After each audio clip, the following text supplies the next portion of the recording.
kdo, kakšne pripombe na takšen predlog, da se tako delo razdelimo, kot se nekaj se bomo delali skupaj, več ali manj pa, da se ve, kdo je pa nosilc, kakšen je v redu. Govorimo o nosilcu, vsi pa so dojemo. Imamo tudi strokovci skupaj, ene in druge, za vaš narediti. Ok, se pravi, da povzamem zaključek je, da povzame SDS in pripravo sprememb zakona o davku nepremičnine povzame Nova Slovenija. Kdo je za to? Soglasno sprejeti. Zdaj, to so bili nekak bistveni dogovori, s katerimi ste se vsi dan strinjali, potem je pa bilo skupno sejo poslanske skupine in če smo se dogovorili o vseh teh stvarih, mislim, da je za ta prvi sestanek to dosti. Se strinjate s tem? Gospod Dolgač, izvolite. Strinjam se s tem, mislim pa, da bi dve temi, ki nas boste zaposlovali, tudi še vrhove stranke v naslednjih tednih mesecih, morali na nek način spraviti to našo agendo. Prvi je to fiskalno pravilo in so te strokovne skupine, ki se delujejo pri pripravi tega zakona, izvedejo v fiskalno pravilo in to čujemo, da čim bolj se delujemo in smo že to na dnevni red, da smo takoj skupili, da je Franc, hvala lepa. Mislim, da si to dve pomembne stvari predlaga, da se to fiskalno pravilo, pa tudi volilna zakonodaja, obstajanje izmed točk, ki jih obravnavamo na naslednji skupni seji, da na nek način že vsebino za takrat znamo. Se strinjamo v redu? Je dobra pozicija. Skaza? Ja. Kar zastavite vprašanje. Lahko komentar. Ministrica za zdravje je po enem mesecu zdaj tudi uradno odstopila, razlog naj bi bili pritiski. Kakšen je vaš komentar? Očitno ta poteza ni bila dobro premišljena tako strani predsednice vlade, kot tudi same ministrice v odstopu. Morala bi se zavedati, kakšno nalogo sprejema in v tem primeru se je izkazalo, da je posel, denar pomembnejši od ljubezni do domovine oziroma to funkcijo je sprejela zato, da bo nekaj dobrega naredila na področju zdravstva kot ministrica, sedaj se je pa očitno zavedla, da pri tem škoduje pri poslih svojega moža in se tej funkciji odpoveduje. Mislim, da so to zelo slaba sporočila za slovenske državljane, kajti v času, ko se država spopada z veliko krizo, ko imamo velike težave tudi na zdravstvenem področju, imamo ministrico, ki tako rekoč pride na izlet v vlado in potem po takem kratkem času tudi ta stolček zapusti. Hvala. Ja, ok, hvala. Lep zdrav.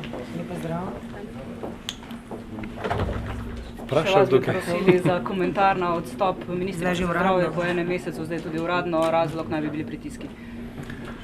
Ja, še en dokaz več, ki dokazuje, kaj pravzaprav prinašajo novi obrazi v slovensko politiko.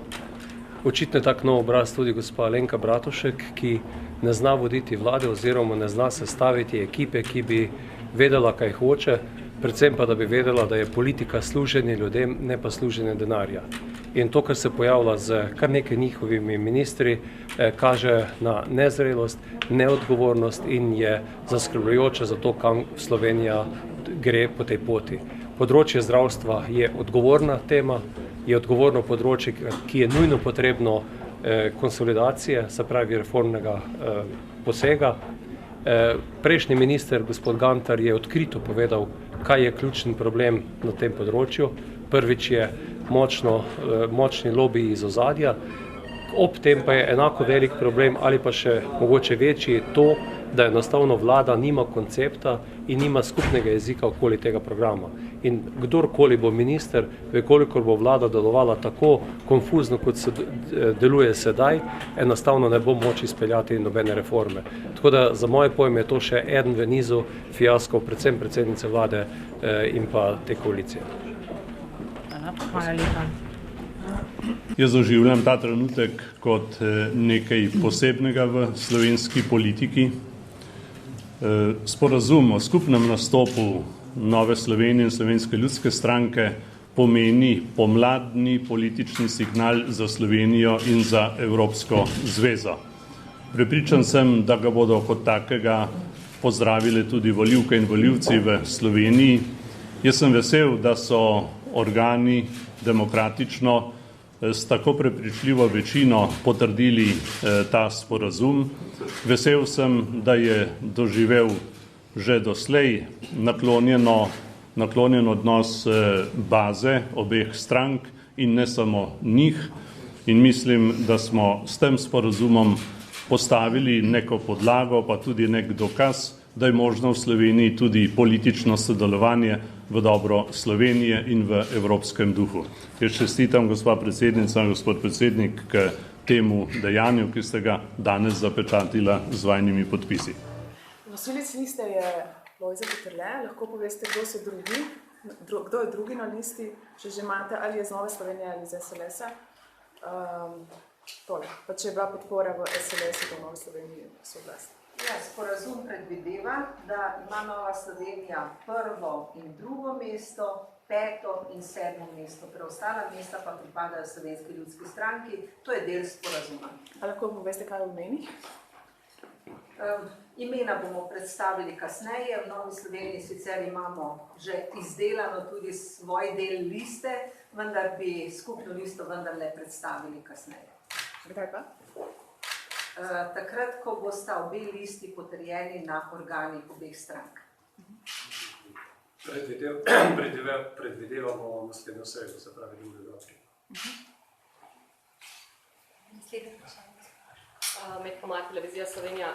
Posredno sicer povezano vprašanje, ampak glede na to, da bo stranka SDS danes vložila 40.000 podpisov za razpis referenduma o arhivskem gradivu, kakšno je vaše stališče do tega, da bi bile 25. maja poleg evropskih volitev, da bi bil torej tudi ta referendum?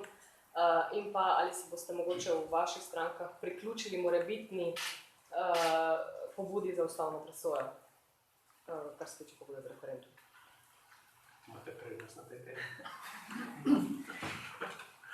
Mislim, da bi vsaka stranka na to temo morala odgovarjati posebej in ločeno, da pač to ni tema našega skupnega sporazuma sedaj. Kar se tiče mogoče vseeno datuma? Potem bodo verjetno odločali drugi, ki imajo večino v parlamentu, tako da Nova Slovenija bo pač sprejela dejstva, ki bodo sprejeta.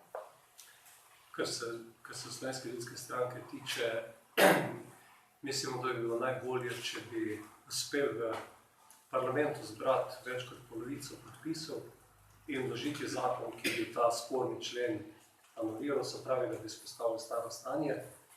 Gre za, po mojem prepričanju, kot sem že delal, za kreganje koljoslovske sence. Vse tri stranke slovenske pomladi, tako Slovenska ljudska stranka, Nova Slovenija, kako tudi SDS, se navzemamo za odprtje arhivov popolno. Tega ne rešuje niti sedaj sprejet zakon, ki bo predmet referenduma, ne rešuje niti prejšnji zakon.